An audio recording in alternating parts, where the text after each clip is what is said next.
Maintenant, parlons actualité en Abitibi. Bienvenue, Madame, Monsieur. Le ministère des Ressources naturelles et des Forêts réorganise son plan de coupe près du lac Opasatiga après de nombreuses préoccupations des citoyens dans le secteur. Et Kimberly, c'est surprenant, là, la majorité des arbres qui est épargnée. En effet, les efforts des citoyens ont porté fruit, Yvon, puisque c'est environ 80 des arbres qui seront sauvés, selon Daniel Adam, président de l'Association des riverains du lac Opasatiga. Rappelons qu'initialement, le plan de Québec prévoyait de couper 561 hectares, mais après plusieurs consultations, seulement 108 hectares vont être récoltés. Donc, c'est ce qui est inscrit dans le nouveau plan qui a été dévoilé en fin décembre.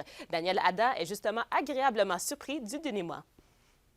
Les coupes de bois apportent généralement beaucoup de nutriments dans le lac, ce qui contribue encore plus à l'eutrophisation du lac. Il y avait des préoccupations parce que les coupes aussi se faisaient proches des résidents, là, donc au niveau de l'environnement des résidents, là, ça aurait été assez dommageable.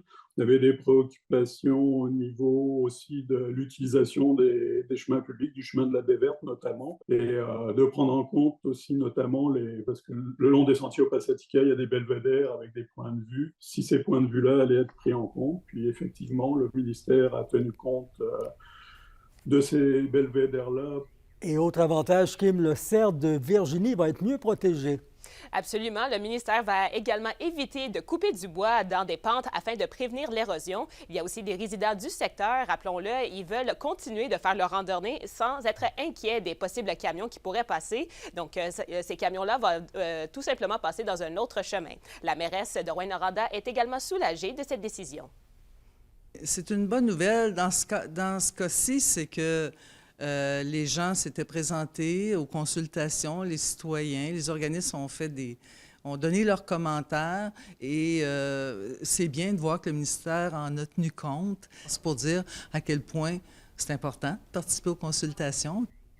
Selon Daniel Adam, la bataille ne se termine pas là puisque le secteur nord-ouest du lac Opasatiga est aussi visé par des coupes. D'ailleurs, d'autres consultations sont prévues prochainement. Bien, bon succès encore. Merci, Kimberly. Au plaisir.